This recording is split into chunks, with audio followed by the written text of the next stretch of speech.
This episode of the Oh No No No podcast is sponsored by Dynamic Industrial Services, the rope access specialists.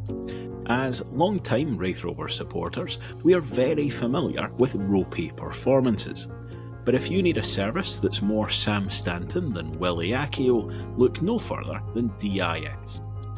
Operating across Scotland, they specialise in working at height, offering maintenance, inspection, repairs and more.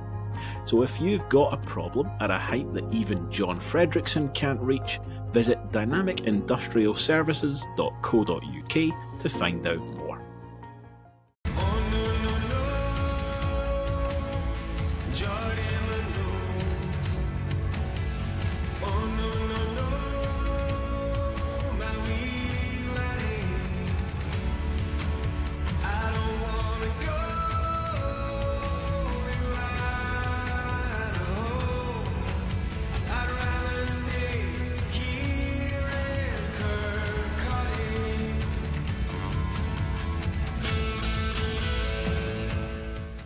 Hello and welcome back to the Oh No No No podcast, where tonight we've got something a little bit different for you. John Greer runs the fortnightly Reminiscing Raith sessions, and in those sessions he'll sit down to have an interview with a former Rovers player or personality within the Scottish football game, and it's really an opportunity for Rovers fans to get along every second Thursday where they can have a bit of lunch and have a bit of a blether. One of the most recent interviews that John did was with Marvin Andrews. Now, obviously, Marv's a well-kept face in Kirkcaldy. He moved here in 1997 under Jimmy Nicholl, and then he went on to make 3 spells with the club with over 100 appearances, as well as international caps. That was in between spells with Livingston and, of course, Rangers.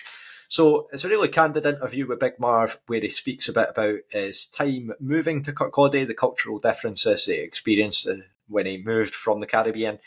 He talks about the turmoil that he had when he moved from Rovers to Livingston, and then he goes on to speak about his faith, how it helped him with his knee injury, and on to Helicopter Sunday. So we'll leave it to John Greer and Big Marvin Andrews, and we hope that you enjoy the interview. 14 going on 15, very, very timid, very, very nervous, had no confidence in myself whatsoever. And my mates used to beg me, Marv, please come and try out with the team. And I'm telling them, no, I'm too scared. I don't want to try out. So eventually I give in and I went and give it a try. I started, the coach of that team, obviously a guy called Miguel Hackett, decided that, Marv, with the size that you have, you make a good centre half. Well, we didn't call it centre half. You just see a defender or a stopper back in Trinidad and Tobago. Stopper. So I said, okay, no problem at all. So went on, played for my school team. We claimed 3rd in the league that season. I scored about 5 goals from corners, had a really, really good season. And then from on there, obviously they were screening for the national under 18 team. I was 16 going on 17 when they called over 100 players from different parts of Trinidad and Tobago to screen to represent Trinidad and Tobago at national under 18 level. Thank God, fortunately, I made the final 18 of that team, which to represent Trinidad and Tobago at 16, going on 17 years of age for the first time. And that is where all my, my footballing career really, really come up. From there, I went on to play for a team called ECM Motown. I went on to play for a team called FC Carib, or Carib FC. Because back in Trinidad and Tobago, as I said, there was no such thing as professional football. Everything was what you call semi-professional. So you had to work with a company and play football part-time. To most people here, you'll know what you call junior football is the same type of level. But there was no such thing as professional football. So I played for ECM Motong in the afternoon at 4 o'clock. But during the day, I'm pulling lumber, doing all kind of, different work as a labourer on a, building site and all these different stuff. Then I moved to Carib FC, where I worked in a brewery that makes lager. So they call it Carib. It's a very tasty lager. As I said, they don't sell it up in Scotland for some other reason. But if you go down south, you'll get to see it. And I would advise you all, give it a try if you have a chance. But be careful, it's very strong. So just want to give it Carib. C-A-R-I-B. Is the main contributor lager in most of the whole of the Caribbean the brewery is originally from Trinidad and Tobago. So I worked with that brewery for a year. Played football part-time, worked part-time. As I said, I had a really, really good time. And then, one evening, the general manager, a guy called Mr. Tim Nafziger, unfortunately, he's no longer here with us. He passed away a few years ago, and he pulled me into his office. And, he always used to come and watch the game. He used to come and support the boys with boots and shin guards. Because back then in Trinidad and Tobago, as a young boy growing up, you couldn't afford a good pair of boots, a good pair of shin guards, because these things were really, really expensive.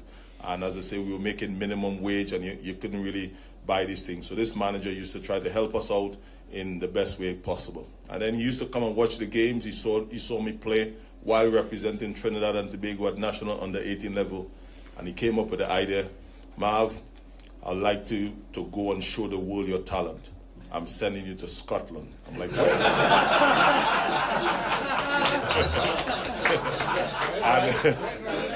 and that is where it all started for me, jumping on a plane from Trinidad and Tobago to Scotland. I tell you, I didn't have the slightest clue where Scotland was. In Trinidad and Tobago, I wasn't the best at geography. So back in Trinidad and Tobago, as I said, you didn't have, social media, or you can Google and stuff like that. You had to go into encyclopedia or something like that, or people who have any knowledge of, geography, and ask them where Scotland is. So I told all my mates, I said, guys, the general manager has arranged for me to go on a trial to Scotland. So can you all check out and find out where Scotland is? So everybody came back with the same answer. Marv, it snows in that country. because in Trinidad and Tobago, you don't see ice nowhere on the streets whatsoever. The only way you see ice is when you go into your deep freeze to take a piece of chicken out, or you go to the savannah or the park to get a snow cone from the snow cone man. That's the only two places you see ice in Trinidad and Tobago. So that is where, as I said, it all started for me. Leaving, obviously, growing up in Trinidad and Tobago, being a footballer, and then leaving to come to the famous sunny Scotland. So the first team you came to Motherwell for a trial with Alec McLeish, didn't you? Yeah. And yeah. So obviously, I left Scotland and I left Trinidad and Tobago in September 1997 to come to Scotland. I always remember flying to Glasgow Airport. Back then, you didn't go straight into the terminal as you do now. You can walk straight in. Normally, you have to walk down the stairs before you walk in the terminal. I remember sitting at the back of the plane when I came into Glasgow Airport, wearing a T-shirt, and then I walk along from the back of the plane to reach the center to go down the stairs, and I just felt the wind just blowing, and I thought to myself, what the hell am I doing? Now, to most of us sitting here, September is still summer. So I thought to myself, wow, how cool is it? So I came down the stairs, walked into in the airport, and I met Mr. Steve Archibald. So most of you here obviously know Mr. Steve Archibald, obviously a great football player, represents Scotland, played for Barcelona, all these places. I didn't know him at all whatsoever, and he introduced himself to me, met him, and he said to me, Marv, I'll take you around and arrange for you. I'll take you to Motherwell Football Club to beat Alec McLeish and stuff like that. So met him, he spoke to me, he told me all the rundown about, Celtic and Rangers in Glasgow, the rivalry and all this sort of stuff. And then he told me, we're taking you to a family's house we called the B&B. I'm thought to myself, what's a B&B? I don't know. I was expecting to say, a hotel of some sort, So yeah, this is the hotel, we call it a B&B. So went, met a lovely couple, lovely family. They said, Marv, this is your room upstairs and stuff like that. And as I said, a great 2 weeks trial at Motherwell Football Club. It went really, really well. 2 fantastic games. I played really, really well in the 2 games. I was 21 years of age. I had no experience of playing professional football. And Alec McLeish was looking for a centre-half to come in right away and play. I couldn't do that for him. And he was really saddened to say, Marv, I would love to, keep you, but I don't have the time to develop you before I need you to come in right away and play. And that's why I never really signed for Motherwell Football Club at that time. So my agent spoke, he went about and I think he contacted Jimmy Nicker and Alex Smith, who was at Raith Rovers at that time, and they arranged that, okay, we'll have a look at Marv for 2 weeks. And I remember, obviously, I came up, the taxi took me and, drive up all the way from Motherwell, but he took the back route. And I thought to myself, where the hell is this place? Because all I'm just seeing is farm everywhere. I'm thinking to myself, no way, this is where we are going. I'm thinking we're going up in the mountains or something like that. So came in, obviously, when you come into the back road there, you're seeing the beauty of Kokori. And I thought to myself, okay, there's actually a final destination of this place. So came out the taxi, obviously, came up here to Raith Rovers and stuff like that. Obviously, I met, the few people and stuff like that. And they said to me, Marv, obviously, you're staying just across the road in the B&B, just across the road. So I was like, that's absolutely perfect. So came, settling and stuff like that. Linda and Harry was the couple who was staying in the who owned the B&B back then. And as I said, I arranged, to get my first training session. So my first training session, the guy said to me, Marv, we are training indoors today. I'm like, why are we training indoors today? Because the pitch is frozen over. I'm like, what? How the pitch is frozen over? There's no snow. It's like a day like this. How the pitch is? So I walked out, walk out into the pitch, and I knocked it. Solid as a rock. I thought to myself, what the hell am I doing in this country? Honestly, I couldn't believe it. I was thinking to myself, if the pitch is frozen over, imagine how cold it actually is. So the guy said, yeah, Marv, we're training indoors today.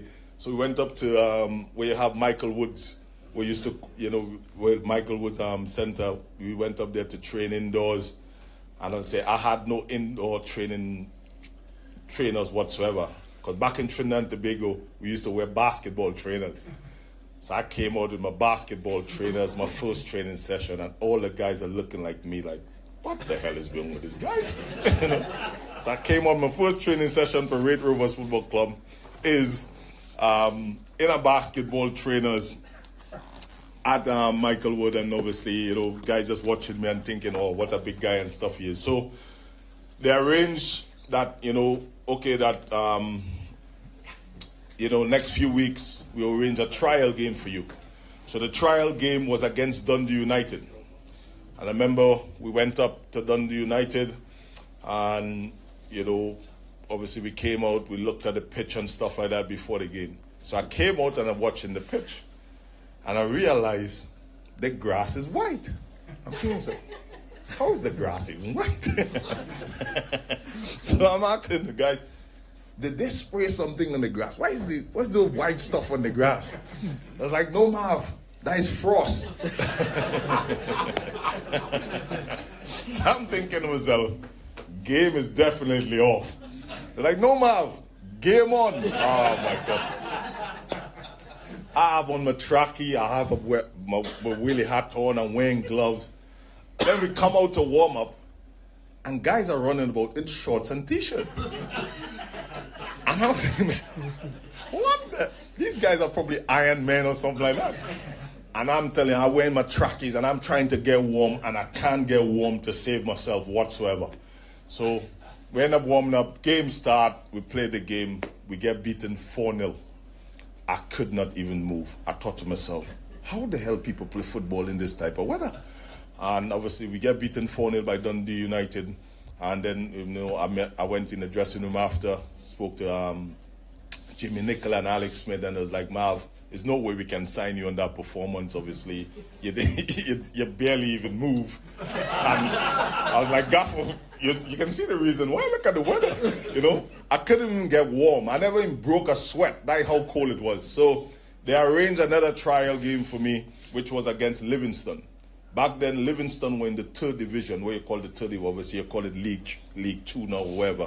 We're back in the 3rd division. They had one stand. And obviously we played a night game there. Obviously it was much cooler for some reason. Played the game, obviously had a fantastic performance. I think we beat Livingston 2-0 or 3-0 or something like that. I played really, really well, and then obviously walked back into the dressing room. Alex Smith and Jimmy Nichols said to me, Marv, great performance. We're going to offer you a 2-year contract. And that is when they decided to offer me a 2-year contract in late September. And obviously back then, you had to apply for a work permit. So for me to apply for a work permit, I had to leave the country, go back to Trinidad and Tobago, and the work permit took 3 months. So I came back to Scotland, which was in February 1998, to sign my first professional contract at 22 years of age for Raith Rovers Football Club. And that is where it all started for me, signing my first professional contract for the famous Raith Rovers Football Club. So, brilliant. So you arrived in February when it would be even more colder than it was in September. Obviously. And obviously, it's good to be here obviously at this time, because this month, February, is 26 years since I first came to Scotland. Yeah. And 26 years since I'm living in Scotland. So it's a fitting, to come and, to share my story to you all as well. Yeah. So what was it like coming into the Rovers dressing room? Because you would have had some big characters there, and how was the language problem? Oh my word! Did you understand the word they said? No. So I came into the dressing room and stuff like that, and everybody, this is Marvin. I'm like, hello guys, I'm shy. I'm 22 years of age, and then obviously Paul Brown and I think Tom Nipper, we call him Nipper. Scott Thompson and all of them, they came because they used to come in early, and then they used to slag everybody gear. They used to slag your clothes and wherever you're wearing and laugh at where you get those shoes and all this stuff. So both of them used to come in very, very early. So I came in, just said hello to them and stuff, and then they start their conversation. I was like, and I'm like, I'm just listening to them and everything, and they're like, Marv, I just shaking my head, like if I understand. I don't have a clue what they just said to me. So obviously, we decided, to go. My first training session was at Beveridge Park. It's cold.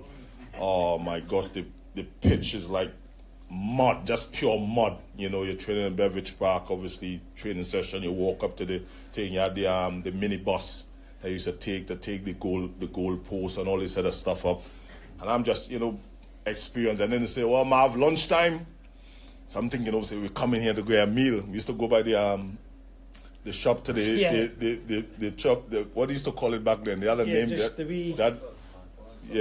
Bobby's Road. Bobby's Road. Yeah, exactly. You used to just go there to get, go and get soup and a couple of rolls and stuff like that. Everybody walking on and buying their thing, get the can of iron brew and all this other stuff. So it was, really, really good experience and stuff. And I always remember a time that they decided, okay, we're going to train in Dunfermline this time at Dunfermline High School. And the weather was like this. So for me, as a guy from the Caribbean, when you see the sunshine, it's like you get all excited. So the sun is just like this. I'm thinking to myself, oh my gosh, absolutely brilliant. So guys drive you there to, you jump in guys' cars, you share cars to get to Dunfermline. So I went in the car. I said today, I'm not wearing no trackie, no jumper, shorts and t-shirt. We start warming up and stuff and thing. I'm not lying, ladies and gentlemen. 30 minutes later, a dark cloud just came over. And there were 2 inches of snow. It was the coldest day of my life in living in Scotland. Because I couldn't even feel, my hands were like this. I couldn't even unlace my boots. So I jumped into my mate's car, it turned the heater right up, and my hands are by the fan, trying to get myself. I thought to myself, what the hell is this? I thought it was sunny. A couple of minutes later, 2 meters of snow. As I said, obviously one of the coldest days of my life. But as I said, it was a good experience of, getting, trying to get used to the, life, stay in the B&B. Obviously, I grew up in Trinidad and Tobago, where you eat food at any time. I remember I used to, lying in the room, and they say, Marvin, dinner! 5 o'clock, downstairs for dinner. I always tell people I learned to watch Home and Away and Neighbours. Those were my two favorite shows back then, because every 5:30 and 5:45, you're watching Neighbours and Home and Away, and I used to having my meal or my soup and watching Neighbours, and I actually get to like the show at one point, you know. So I used to watch, you know, Neighbours and stuff. As I say, Linda and Harry, they used to look after me so well. And as I said, I lived just across the road, and I still used to be late for training sometimes, even so, because, you know, it was just a Caribbean thing. People from Trinidad and Tobago were always late most of the time. So, as I said, it was a really, really good experience. As I said, I settled in really, really well. Getting to know all the boys and stuff like that, obviously, it was really, really good. And obviously, the season started, you know, I really enjoyed my time, you know, playing for Raith Rovers. Obviously, people, you know, were absolutely flabbergasted the way I was heading the ball and stuff and things like that. And as I said, you know, just time for me to settle in. But to be honest, I was homesick for at least 1 year, you know, because obviously living in Scotland is 5 hours ahead of Trinidad and Tobago. So I'm thinking to myself, when I should be sleeping, I'm awake. When I'm awake, I should be sleeping. And it was so different, because I grew up in Trinidad and Tobago. I was never home. To come into Scotland, where I'm in the house 24/7, not by choice, but because you had to, because outside is so cold. You don't want to go outside. So it was a massive, you know, culture change for me. But what I always say to people, the way that I was treated and I was looked after, I was well welcomed by every person. That when I came to Scotland, they really looked after me really, really well. As I said to people, as a black person coming into a white country, I was really, really, you know, well received by people, well looked after by people, and I really commend, you know, the Scottish people for that, the way they look after me. Especially, obviously, Linda and Harry, they were like my adopted mom and dad. You know, they looked after me really, really well, and, you know, really did well for me. I remember back in the day when Didier Gat came to the club as well. I remember trying to speak to Didier, and obviously he spoke French, and we had to do an interview with him for the programme, and so you kind of took him under your wing, didn't you, and looked after him. Yeah, but Didier Gat, as I said, he was, you know, a great talent. Always remember the first game we played, I think was an age away, and obviously nobody had a clue who he was and whatever thing, and we just stick him up front. And we were just knocking the ball over the top, and he was just like a racehorse. He scored a hat-trick, I think, that game, obviously, and that's where, you know, he started making his name for himself. But obviously, very reserved person, very quiet, you know, to himself. And as you say, he spoke French. He didn't speak much English. His English was very, very slow. But really, really good time. As I said, you know, we used to stay in the B&B. Some of the guys who, you know, the young boys who was, you know, YTS young boys, they used to stay up in the B&B with me and Scott Thompson. There was a guy called Ross Venables. Yeah, he was the nephew of obviously Terry Venables, who passed away, you know, sadly just recently. So we just used to have a great time in the B&B and stuff like that. But as I said, Didier Gat came, and he was just a breath of fresh air for us. And I would say we came so close, you know, those seasons we missed out just in the playoff. We missed off, I think, the season where we beat Dunfermline in every game, home and away, and they still end up second in the table, I think, that season as well. I think that is when they decided two teams were going up from the championship and stuff. So we were just so unlucky in most of the times that I was here, but as I said, what a time I had at Raith Rovers Football Club, and, you know, really, really good. So we come to play Livingston in the league. We started the league pretty well, and we go there and we thump them 4-0, and you get two wonderful goals. And then the following week, we know what happens. So that was a wonderful performance that day. You looked like... I think everybody will know that the great thing about when you played was you played football with a big smile on your face. You were such a great ray of sunshine for us that we're all frozen with you. If the sun wasn't shining, you were bringing the sunshine. Yeah, but hi Jim. That's a courier. Good. They're going to run with the story, are they? Good. Right.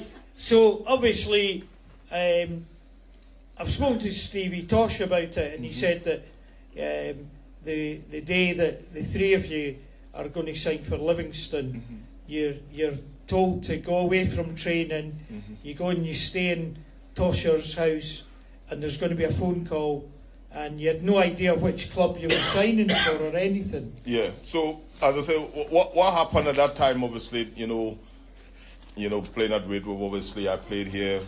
Jimmy Nicol ended up leaving here, and Alex Smith. Then obviously John McVeigh came and took over. He was a phenomenal manager. Obviously he was a bit too heavy-handed sometimes. Obviously you get done in for doing being too over-exuberant with young people and the way he spoke to them and stuff like that. And then obviously his assistant took over, Peter Hediston, who was a Raith Rovers legend as well. He did really well here as well. So he took over that season. And then, as I said, Livingston was the back then they were the big club in the championship. They had the money, they had the backing and stuff like that. And I always remember Peter Woods to us is that, because I think there was a second or third game of the season, and Peter Hedison always said to us that, the thing they're the big dogs, we need to go and really show them, what they are about, that they're not going to win this league easily. And we went there with that same mentality,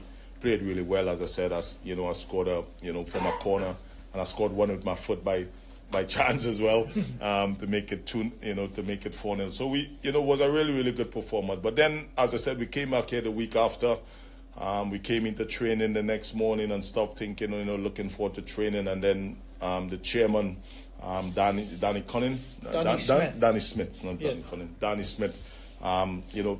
as I said, the way how life works, as I said, a few years ago, I went and surprised him for his 70th birthday. And as I said, he's what a man. He always remember, when I was here, and he came to where we normally have coffee downstairs, and he said to us, he said, guys, he said, Marv, I think, we'll have to try to sell you and move you on. And I was like, really? He's like, yeah. He said, we don't want to lose you, but he said, if we don't sell you, we do not know if we'll be able to pay you for next month. That was his words to me. So then after that, as I said, the news came out that myself, Stevie Tosh, and Alec Burns, we will move into a team. As I said, they said, we need to go to Stevie Tosh house, sit down at Stevie Tosh house. And Stevie Tosh back then, he was into his horses. So the teletext, because we don't have we had teletext, and he on the teletext, and he's just busy looking to get his horses on, and we waiting to see when the phone rings. So can I just say, he's watching the teletext, and you'd want to watch Home and Away. Exactly, too well. So that's what happened, and we were just waiting there, and then before you know it, they said, obviously, we are going to Livingston Football Club. And obviously myself, Stevie Tosh, and Alec Burns, as I said, up to now, I don't know the fee. You understand that they paid for us, they say the undisclosed fee. I don't know wherever was said. But I was happy in one way, I was sad in one way, because I was happy where, by me being sold, some of the players who are there will be able to pick up a wage the next month. You understand? At the same time, I was sad because I was really enjoying my time being here at Raith Rovers Football Club. I was enjoying my time here, and I think, it's a club that gave me my first opportunity to show what I'm capable of as a professional footballer, and that is why, it was so tough and hard for me to leave in such a, in that way like that. But at the same time, as I said, if it was to help somebody to get a wage, put food on the table for their family, by me being sold, I think it was the best way. So 3 of us traveled to Livingston Football Club, met Jim Leishman and Davey Hay and stuff like that, and obviously we signed the contracts, and before you know it, we were away to Livingston Football Club. As I said, a lot of Rovers fans were absolutely raging, and no, it wasn't the best way how it happened as well. But at Livingston, you went on to win the League Cup with them. That must have been a wonderful achievement. And Yeah, it was a great achievement because, as I said, in that same time, obviously we win the first division as well. Went on to win the first division. Obviously, I always remember when we played Raith here. I think Alec Burns scored in that game. And, at Livingston, I think we beat Raith Rovers 4-0 or 3-0 or something like that. Obviously, went on to did really, really well with Livingston Football Club. Move up into the Premier League. Started playing in the Premier League. Did really, really well. Came third in the league. Qualified for Europe. As I said, came third behind Rangers and Celtic that season. Went on to win, as I said, the CIS Cup. And in winning the CIS Cup, we win the CIS Cup while we were in administration. Because Livingston went into administration that same year. A lot of our key players were sold and all this other stuff. And obviously we just decided that, we're going to do it for the club. We're going to do it for all the players who been sacked or wherever. No fault of their own. But I think obviously the club just went to a point where we were just, if you want to use the word, giving away money. Because we were just signing Spanish players after obviously we had David Fernandez, Oscar Rubio, and all these. We had about 5 really top Spanish players. And then after that, they were just going to Spain and just picking up every Spanish player on the street and bringing them to Livingston. And honestly, it was unbelievable. Unbelievable. And I think, it cost us because most of these boys that were picking up, they were not really good enough. They're putting them in 2 and 3 year contracts, and then after a few months, they're paying them up, putting them in nice houses in Edinburgh. They're getting club cars. They're wrecking the club. One of the days, the guys come in the club car is a massive hole at the back of the car. You're thinking, what did he run into? And so it cost the club instead of where we should have tried to develop the younger Scottish players who was coming through the youth group. So I think it cost Livingston dearly. But as I said, we went on to still achieve great things, with that club. I think in my time being at Livingston, I think it was the greatest time in the club history, in the achievements of where the club started from is Meadowbank Thistle all the way up, to be Livingston Football Club at that time. So, from there you moved on to Rangers, and so that must have been, for a boy that played in the Savannah, as you called it, to then go and play for a club like Rangers must have been outstanding. Yeah, it was just absolutely just unbelievable. And as I said to me, when I signed a pre-contract while being at Livingston, I always remember I get a good send-off from the Livingston fans.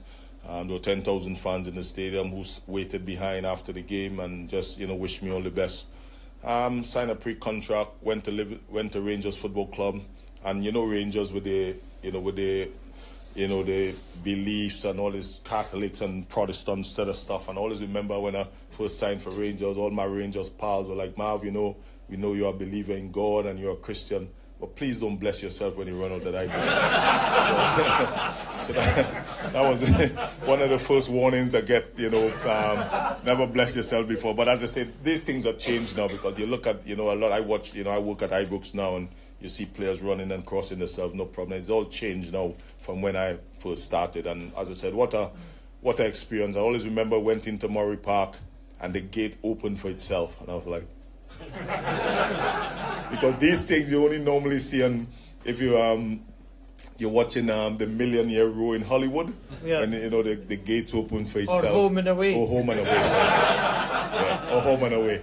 So all these things, it was absolutely, just a, because everybody talked about Murray Park back then, because Murray Park was one of the first big facilities in Scotland for a football club, of where players can go and they have saunas and they have great football pitches and, the facilities was just out of this world. And for me to go there and, met all the players and start training and playing was absolutely, really, really unbelievable. And as I said, I went there, not much people give me hope to play in Rangers football team, because when you look at Marvin Andrews' CV back then, played for Carib FC in Trinidad and Tobago, played for Raith Rovers in the first division, and played for Livingston Football Club in the first division and a bit in the Premier League. And that was my CV in a nutshell. So not much Rangers fans. As I say, I spoke to Barry Ferguson just recently because I'm doing a autobiography. He did the forward for me, and you're saying to me, he said, Marv, when Rangers signed him, I thought to myself, why they even sign him? He's not good enough. I don't think he's just being honest. And, a lot of Rangers fans would, if they be honest, they were thinking the same, that, I'm not the quality that Rangers used to. because before me, the players at Rangers were signing with top European players, players from different parts of the world who were world superstars and stuff like that.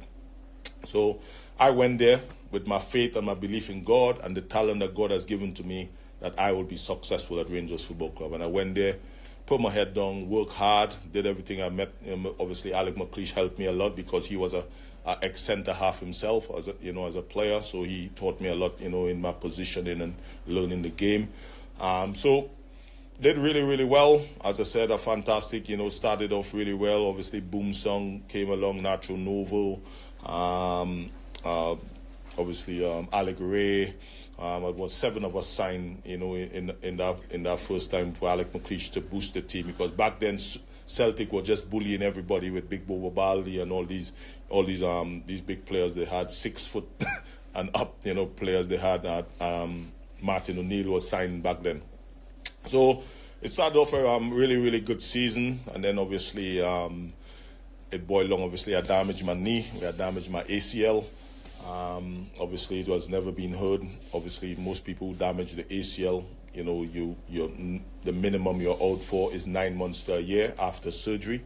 So I damaged my ACL. I thought was just a knee sprain, because I come from the Trinidad and Tobago, where we had no clue what was your ACL. You hurt your knee or you twist your knee, your granny will tell you, go and pick those 2 leaves, rub some soft candle it, put it on your knee, band it up for a couple of days, press on.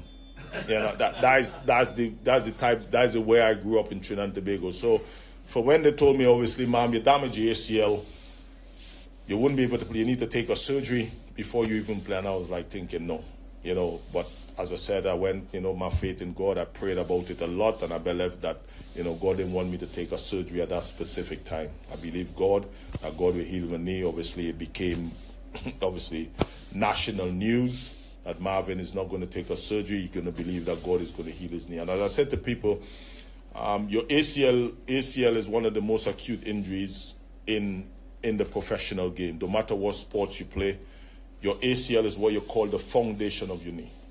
Is what holds your knee together. Without your ACL, if you're standing up or you're walking down a flight of stairs, your knee will just buckle like a pack of cards without your ACL. The ACL is just a ligament that sits in the middle of your knee that keeps your knee stable. Without it, your knee, there's no stability, so you can just fall. So think of walking in a building with a faulty foundation. That is what your ACL is in a nutshell. So that is what I damaged. And the thing about your ACL, it don't heal on its own. It need repair before, because it's just a ligament sitting in the middle of your knee. So went to about 4 or 5 specialists, and all of them came back with the same verdict: Marv, you have to take a surgery if you want to continue to play. I spoke to the Rangers doctor, Mr. Ian McGuinness. He obviously works in Qatar now at the moment with the Qatar national team. And we were coming back from Ross Hall when he said to me, Marv, I'm going to arrange for you to take your, the date for you to get your surgery and all this other stuff. I looked at him, I said, Doc, I'm not going to take a surgery. God is going to heal my knee. You almost crashed this car. He was like, no, Marv, no. This is not just a twist ankle or sprain. He said, this is, your career is on the line here, Marv. He said, if you can't do this. I said, Doc, God is going to heal my knee. Don't worry, I will continue playing. So he went back to Murray Park, emergency meeting, called all the doctors, all the specialists. Guess what Big Marv just said to me?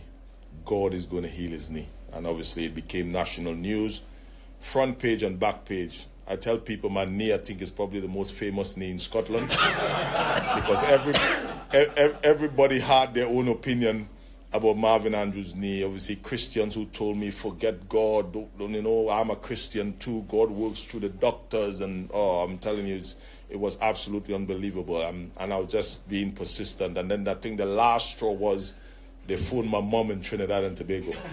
Please tell Marvin take a surgery. So my mom called me. I'm like, hello, Mom, how you doing? She started crying. Mom, please listen to the doctor. I said, Mom, don't worry. God is gonna heal my knee. And that was the last straw. Obviously, I held on to my faith, went on and played. And then I think it was 6 weeks before the season, because I was out literally for 6 weeks with my knee injury after, because we played Dundee away when I damaged my knee. So I missed about 6 games. And then it came to the last 6 games of the season where you had the split, where the first time they did the split, the top teams played and the bottom teams played. So the first game was against Celtic.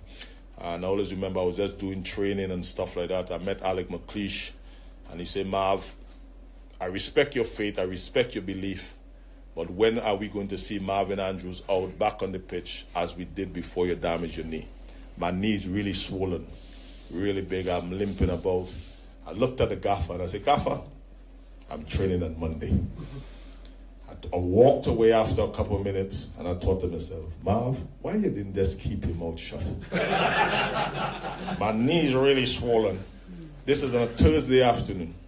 And I tell the gaffer I'm training in the next 4 days, which will be the Monday. So I said it. I'll try and so I'm icing my knee. I'm doing everything. I'm thinking, okay. So they took me out the Monday, put me all different tests, jumping on one knee, people bouncing me in midair, because what they were scared of is that my knee collapsing under me. And as I said to people, I did not have to play on the football park or on the pitch for my knee to collapse. My knee could have collapsed me walking down the stair, standing up, coming out of my car. My knee could have collapsed on me at any point in time. So I passed all the tests. I was like, okay, let's see him in a game situation. So we played a bounce game among ourselves. I played through that, no problem. There's like, no problem. Let's see him in a bounce game against other opponents, people who are going to tackle him because they don't know about his knee situation. So we played against Clyde back then. Obviously, I came through the full game. And then before you know it, it was the game against Celtic, as I said. And then before that, I had a big meeting with David Murray and all the financial advisors and all the sponsors of the club in Murray Park with all the doctors and all the medical staff. And they said to me, Marv, we respect your faith, we respect your belief, but we need to protect the club. So they gave me a disclaimer. So I had to sign a disclaimer to take full responsibility that if anything happened to my knee, if I collapse in a game playing for Rangers or on my own, Rangers have no liability of me because I rejected their advice of taking a surgery. So not much people didn't know that season of Helicopter Sunday, when I was playing for Rangers Football Club, the only insurance I had was God. If anything happened to me on that pitch while playing for Rangers Football Club, I was getting nothing from Rangers Football Club because I signed a disclaimer to take full responsibility for my faith that God is going to see my need through. So first game was against Celtic. As I said, I think we lose the game 2-1 against Celtic. And I think Celtic were 5 points clear with 4 games remaining. I went and do a met the media, spoke to them, and they was like, Marv, well done, and you coming back from such a bad injury and playing 80, I think I played 85 minutes. And then they was like, Marv, what are your thoughts on the league? Is the league over? And that's when I said to them, the league is not over until God says it's over. Keep believing. So that's where the keep believing phrase started. And as I said, we went on obviously miraculously to win the league in a great time. I always remember every time that I went into Ibrox that time, because when I said that keep believing the first time, Rangers fans were thinking, what wacky backy Marv is on? Marv, the season's over. 4 games remaining. We are 5 points behind Celtic. Celtic have 3 home games out of that 4. No way we're going to win this league. And I think the next game, Celtic played Hibs or Hearts at home. They were beaten 3-0. And then people was realized that I think Marv is talking some sense here now. We went up to Aberdeen. We beat Aberdeen 3-1 in the most waterlogged pitch ever played on. And then I think it came down to Helicopter Sunday. And every day I walked into Murray Park, all the boys would ask me, Marv, are you sure we're going to win the league? I was like, yes, guys, keep believing. Some promised to start coming to church. Some promised to start believing in God. Some promised to start being better people, better men. I'm still waiting for them now. It's 18 years now since Helicopter Sunday. So, obviously, we went on. We went up to Easter Road, and Alec McLeish obviously said one of his shortest team talk. He was like, guys, just go out there and win the game. If you lose this game and Celtic slip up, it will be the biggest regret of your life. Obviously, we went out, we played the game. I think the first 15 minutes, Celtic scored. All the Hibs fans were jeering at us and laughing at us and stuff.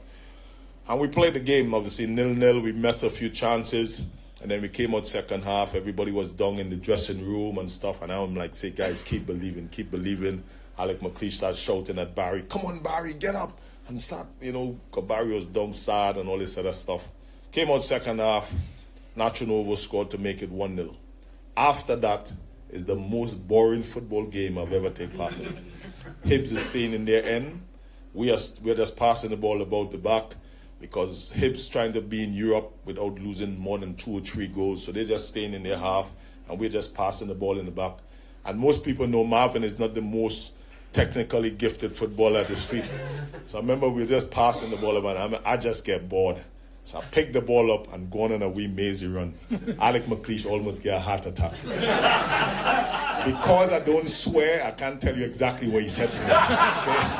So I'm going to keep it PG-13. So I was like, all right, Gaffer, sorry. I will not do that again. And as I say, we were just passing the ball about, and I think, 85 or 86 minutes, there was just a reaction in the fans. I was on the pitch, and I'm telling you, I told everybody keep believing. But in the moment, I'm thinking to myself, I'm talking to God, I'm like, God, no, this is not really happening. No. Fans going up, and I'm thinking, oh, something happened. Then they're saying, oh, something happened at Motherwell. Motherwell scored. Then the fans went up again. They said, no, the game is over.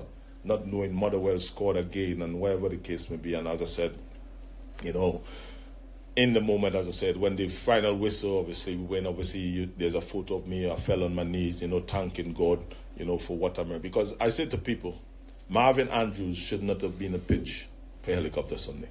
It's just as simple as medically, I should not have been playing. But the faith and the trust that I had in God had me playing, and obviously helped give Rangers Football Club one of the greatest days in the club history. I'd say this is going down in the archives of Helicopter Sunday, even up to this day.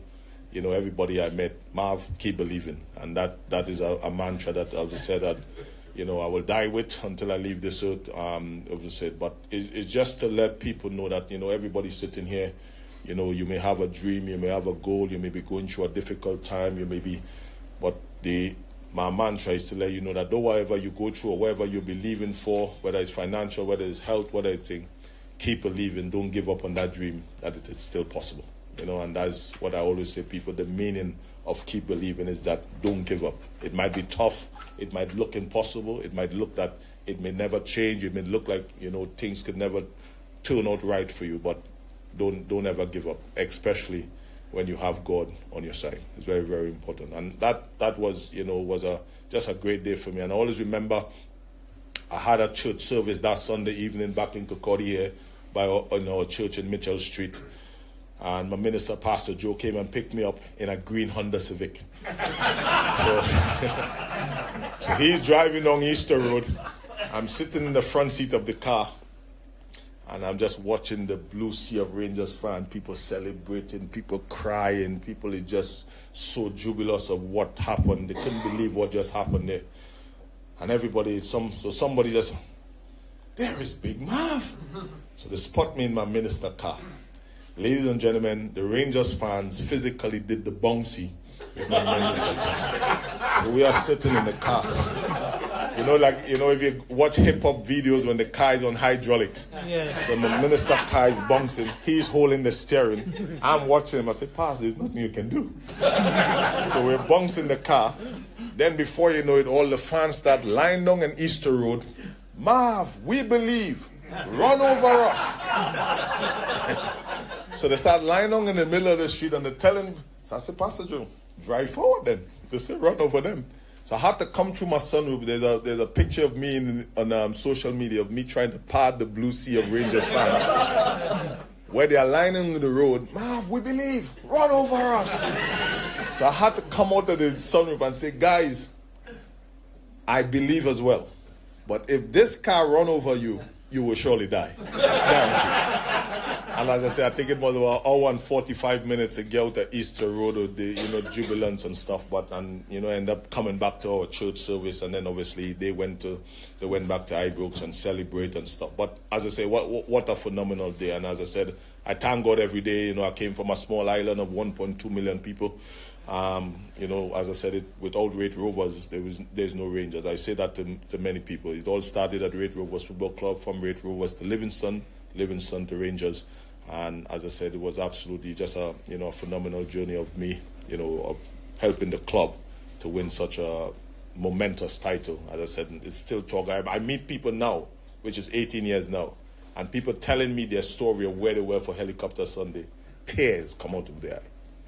They're telling me with tears of how emotional the day was for them, and that is the beauty of Helicopter Sunday, that every Rangers fan and Celtic fans has a story to tell. Unfortunately, one story is more ended better than some. Brilliant. So, after that, Marvin returns to the Rovers, and Gordon Brown had a hand in you coming back here, didn't he? Yeah. So, that happened. Obviously, I left Rangers when Paul Le Guen came in as I left and came back. So, I was just that's about doing bits and pieces here and there, and before you know it, obviously I think Gordon Brown, because Raith Rovers were in League 2. Yeah. And they were back in League 2 at that time. Part of the Reclaim the Rovers, wasn't it? It was a really, really bad, the club was in a really bad state at the moment at that time, really, really tough. And I think Gordon Brown, lifelong Raith Rovers fan, thought to himself, we need to get back Raith Rovers where they belong, and obviously he said, so he called the church. We had a secretary back then, and I think Gordon Brown called and he was like, "Hello, this is Gordon Brown. Can I speak to Pastor Joe, please?" So the secretary gone into the room and said, "Pastor Joe, Gordon Brown is on the phone to you." He was like, "What?" So Pastor Joe was flabbergasted that, Gordon Brown is calling here, and he wanted to know why he was calling. And then he obviously mentioned, okay, I would love to speak to Marvin Andrews. I'd like to get Marvin Andrews back at Raith Rovers Football Club. And that's where it all, as obviously I spoke to him and stuff. I think he was the Chancellor still back then. He wasn't Prime Minister, he was still, Chancellor of Exchequer back then still. And obviously he said to me, he said, "Marvin, I'd really love you to be the catalyst to come back here, to get Raith Rovers, back to where they belong, being up in back in the first division and trying to look for promotion again." And that's where he offered me to, to do a charity stuff in the local of Raith Rovers. He offered me to also to write my autobiography. So is Gordon Brown is the first, he and Tom Brown. He arranged for me to, write my autobiography, and I was really grateful for that. And I came back to Raith Rovers here, and I was so happy, of being back at Raith Rovers where it all started for me. It was phenomenal. And then, as I said, Craig Levine was the manager here for a short space of time. Obviously, I took the photo and stuff and things like that. And it was just so surreal of being back, where it all started for me. And as I said, Craig Levine, I think only lasted a month or 2 months before he went to Dundee United. And then, as I said, what's his name? John McGlynn came in. And as I said, I didn't have a clue who John McGlynn was. John McGlynn came in, obviously, he was at heart, very serious man. And I just used to I like laughing and being jolly and stuff, and he hated that with a passion, because he was just a serious man and getting things professionally done. But as time come along, he came along and he started being more, laughing and joking and stuff like that. But that was it. And then obviously I just came and I worked hard. He trained us hard, and to try to get the club back. And as I said, I take my hat off to him, because where Raith Rovers Football Club was before he came back, we were really in the dire straits. The dressing rooms were horrible. The showers were destroyed and mashed up, and he decided that no, we need to change all this, and he started to get the place refurbished bit by bit and stuff like that. So it was a phenomenal time. As I said, we did really, really well. Just missed out in the first 2 seasons, and then I think in 2008 I decided to go and take my knee surgery. I took my knee surgery, and then I spoke to the manager. I said, can I do my rehab here? So I did my rehab here, and I was just, about the place. And I think it was 10 games to go. Raith Rovers, I think they were 2 points ahead of, or 2 points behind Air, or 2 points ahead of Air, something like behind of Air or something like that. And I was just training and stuff, and John McGlynn saw me and he thought to himself, he said, "Marv, what do you think about coming back for the remaining 10 games, helping the club to see if we can, win promotion, to win the league?" And I was like, yeah, I'm looking forward to that. And if I remember, you made your debut again at East Fife that day, and it was the worst kept secret in Kirkcaldy that I think the whispers went around Marvin's coming back. And he came back, and I think we even got Believe shirts printed, didn't we? Because we believed, and we went on to win the league that day. There we are. Oh, wow. Yes! Marvin Say Believe, which is an Alan Russell original. Yeah, it's fantastic. Yeah. Based on the Frankie Says Relax. But Marvin Says Believe. We'll have to get that as a picture. Yeah, so I think that is it came back, and as I said, it was phenomenal. And then to come and to win the league in the National Stadium, was a pinnacle in itself for me. To the great Raith Rovers Football Club, for me to help the club to get back to the championship at the National Stadium was a phenomenal sight. And obviously we came back here, and for whatever reason I just couldn't score.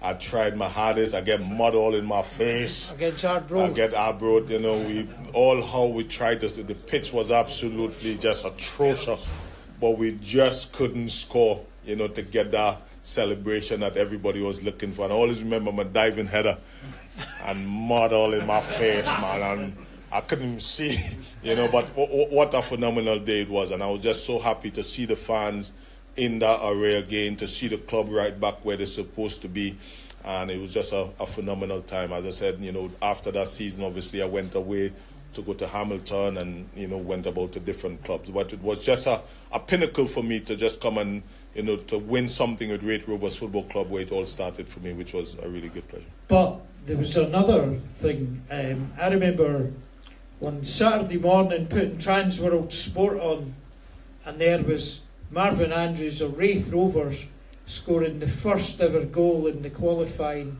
for the 2000 World Cup. Yeah. I think he beat Netherlands Antilles 5-0. Yeah, that's what the two. And you scored the first goal in the qualifying for the World Cup. Yeah.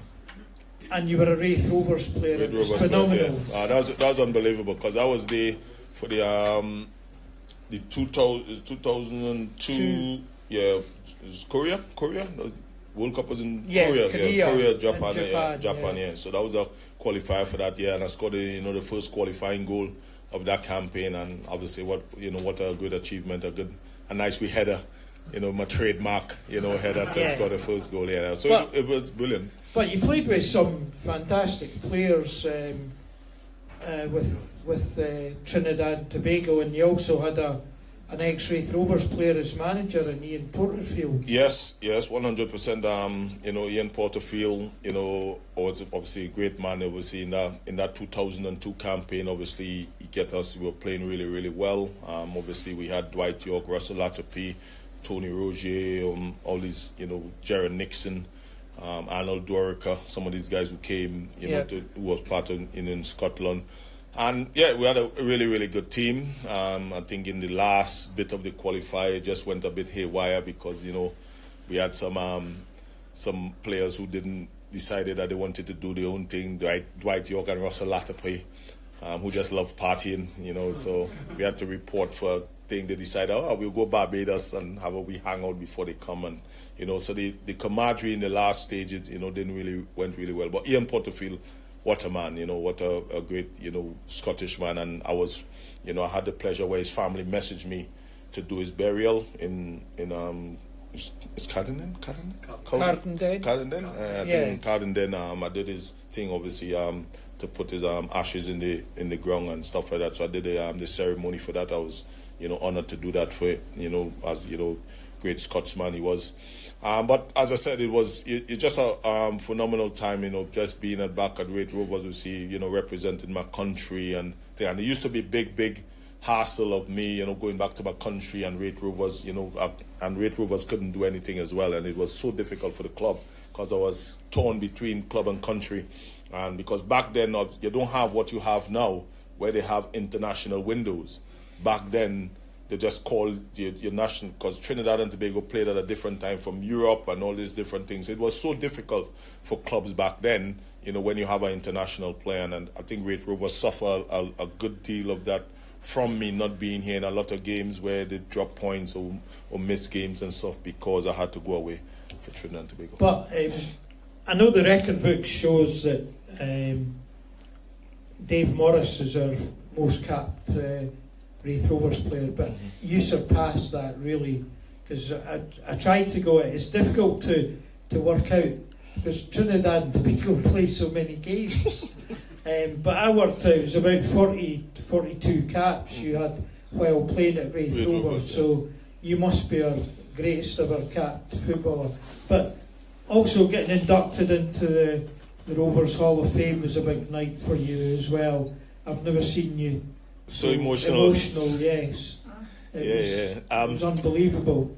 It's because of I'm even getting emotional now because it's where it all started, So why I say to people that I can't thank Raith Rovers enough, because if Raith Rovers or Jimmy Nicol and them decided that they didn't give me opportunity, Marvin Andrews, nobody will ever know about Marvin Andrews. It's just as simple as that, and that is why on that night I was so emotional, because Raith Rovers Football Club gave me the opportunity to show my talent, my skill, what I'm capable of doing to Scottish, to people in Scotland and worldwide, being in my national team as well. And, I'm so thankful to the club, and, the club will, and everywhere I go, even where, I said to them, Raith Rovers always be in my heart, and people always ask me, Marv, why you stay in Kirkcaldy?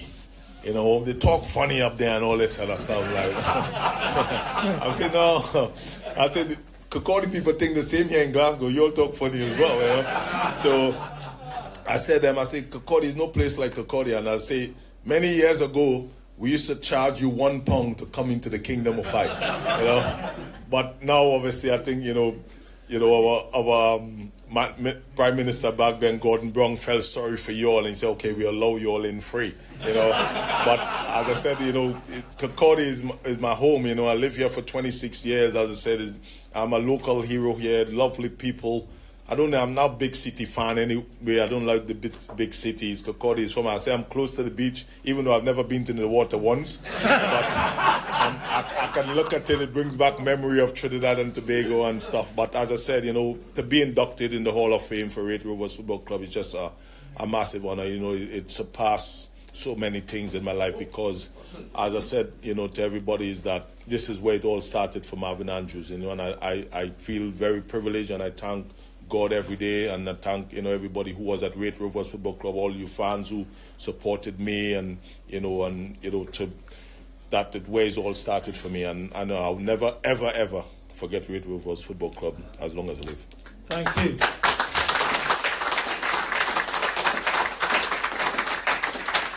I think everybody will agree this has been absolutely wonderful, and to see this big man emotional like that is amazing. But has anybody got any questions for Marvin, please?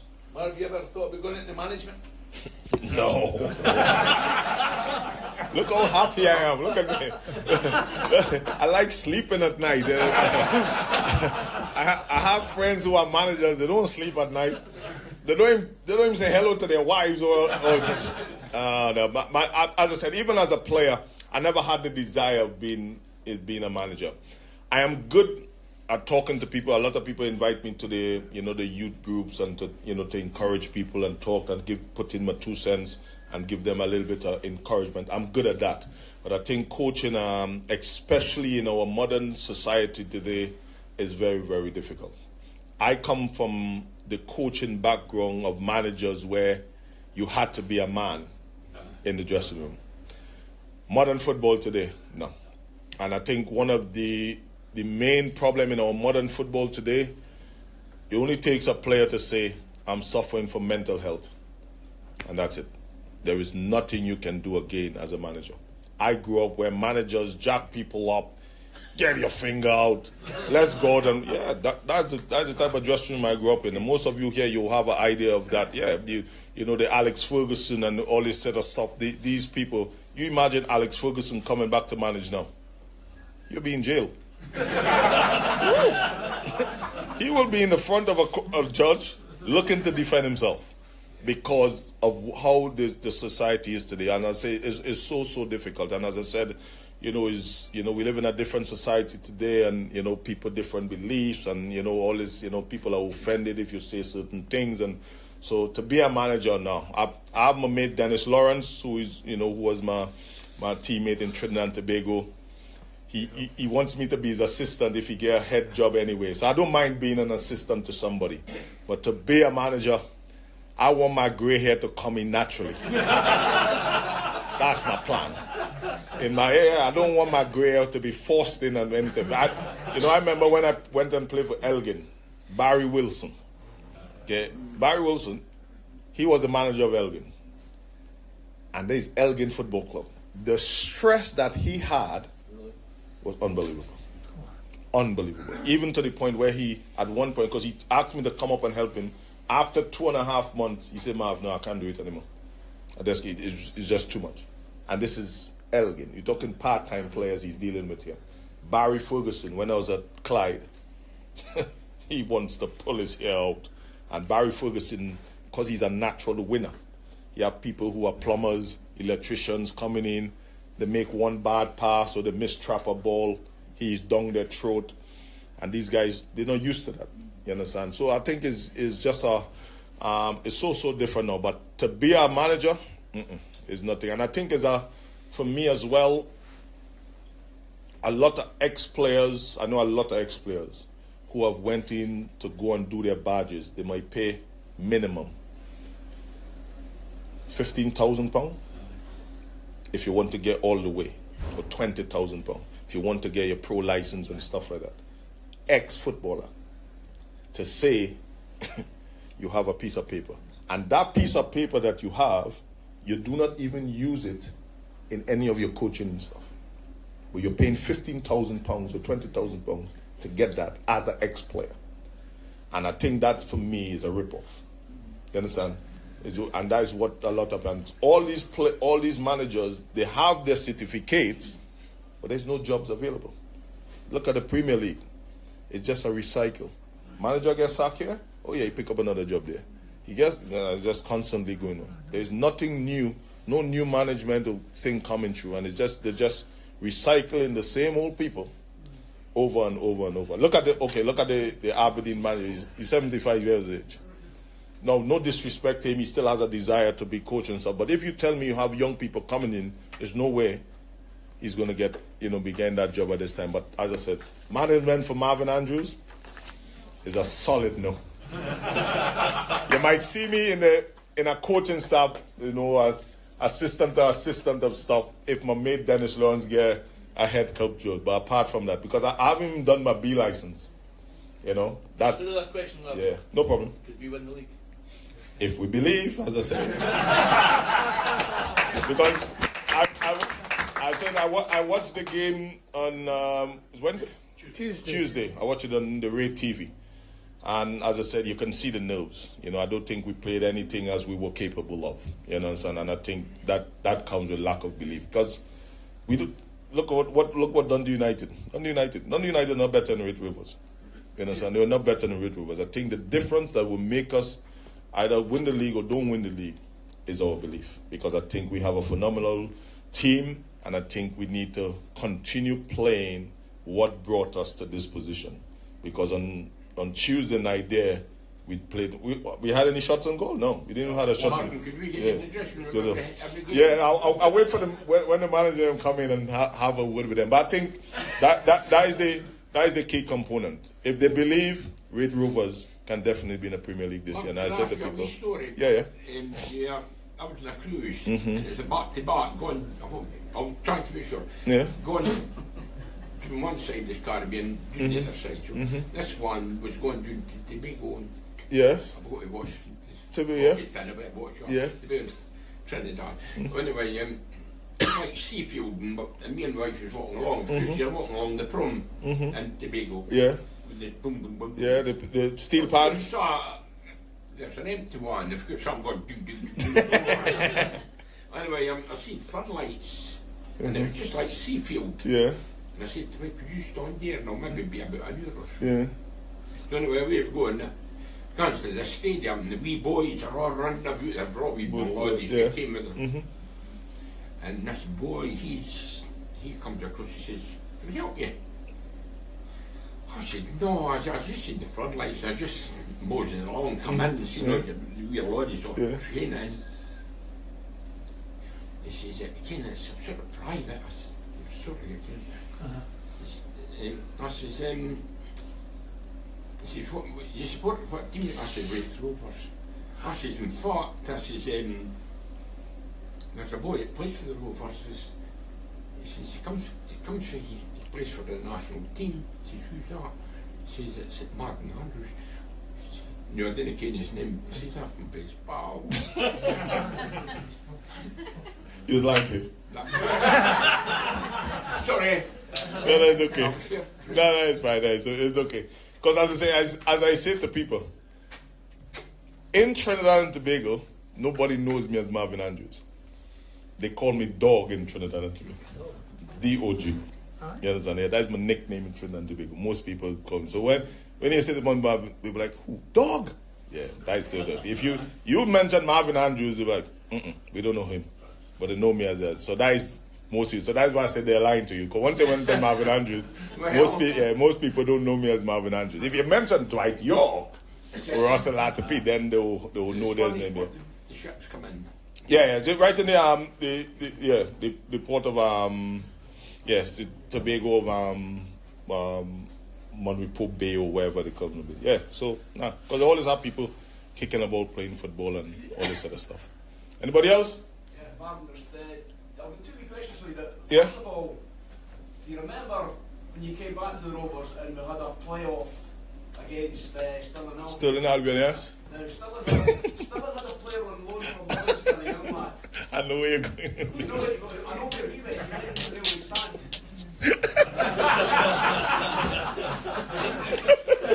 Gentleman in question, I met him at the airport Stansted just a few months ago. And I questioned him about this. He says, "Do you remember that, Robert?" He says, "Remember it," he says, "I still have." Do you remember that challenge? Yes, I remember that time.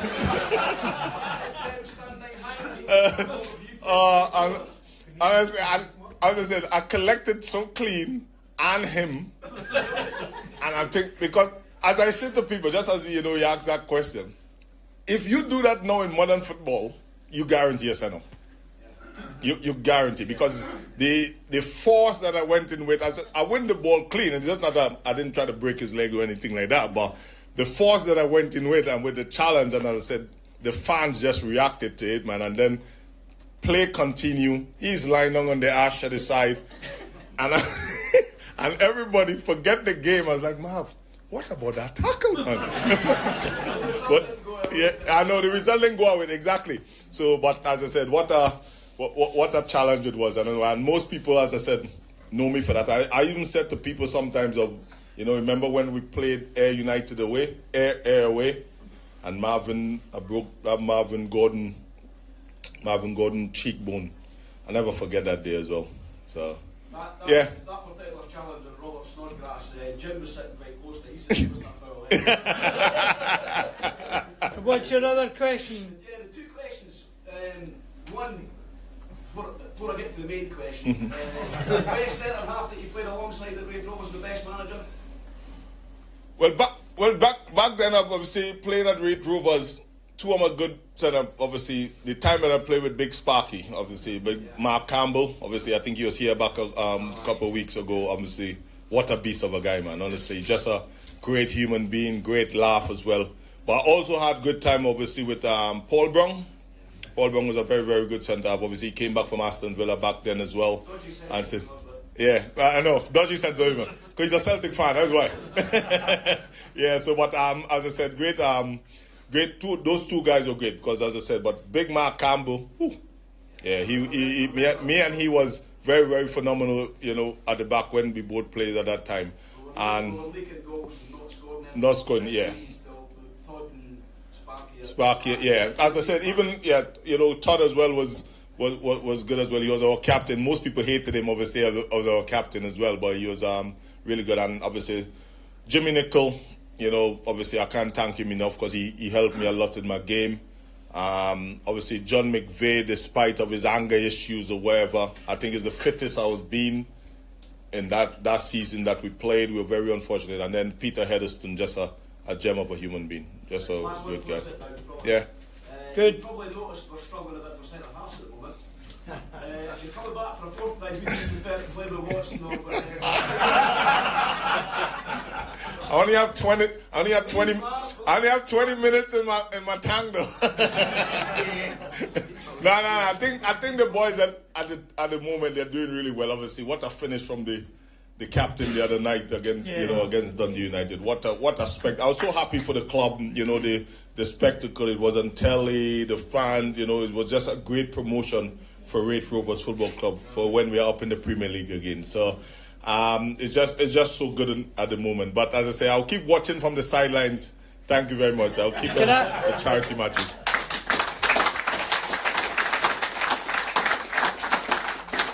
Marvin, as a man of God, do you think we're allowed to celebrate when we win?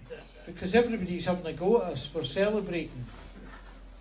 No, it's what made Raith Rovers who we are. You have to celebrate despite whatever people think. This is what the club is about. Obviously, nobody know what this club has been through. Many of us here, you have seen the highs and lows of Raith Rovers Football Club a lot, and when the Raith Rovers is high, that's what it is about. And as I said, the club is in a really good position at the moment. We have good, I think great investors that's come into the club. The club is getting back to where it is at the moment, and hopefully it can be crowned off by the club being back in the Premier League this year. I think it will be phenomenal for the city, for the town, for the spectacle. As I said, I don't know what, somebody asked me with the railway stand. Because I remember when I played here, that railway stand used to be used, as normal and stuff. But obviously, I think because of health and safety now it makes it a bit difficult. Maybe the health and safety was that you kept putting opponents. Right, listen. There's somebody who asked one question. Jim, here's Jim. Yeah, Jim. It's not so much a question, it's actually a couple of revelations that's come out of your chat this morning. Yeah. And the first one was that Murray Park has got better facilities than the Beverley Savannah. The second one was, you mentioned that Barry Ferguson is writing the foreword for your new book. Barry Ferguson can write. Well, I'm so happy you say that, because one of his best mates, I saw him in the hospitality the other day, and he was like, Marv, is no way Barry said that. No way he write that. His wife probably write that for him. So both of you all are on something as well. So I wouldn't dispute that. There's a guy at the back who wanted to ask a question. You wanted to ask a question, yeah? Yeah, it's more an observation than Yeah. a question. But I think in 2006, Trinidad played England in the World Cup final. Yes. And I think there was about 8 minutes to go and it was still 0-0. And the Crouch scored a header. And to gain leverage, he pulled up the dreadlocks. His dreadlocks of Bernd Sancho. And I always thought, if you'd been the centre half, That would not happen. that is very true, because even our old coach, a guy called Bertil Sinclair, used to always warn the guys, cut your hair. But it happened then. But that is very, very true. I don't think you have much hair to pull here if I was playing against him there as well. So, but as I said, yeah, my mate Brent Sancho. So. Listen, that's been outstanding this morning. Let's give a big round of applause for that. Thank you so much. Thank you very much. Thank you very much. Appreciate that so much.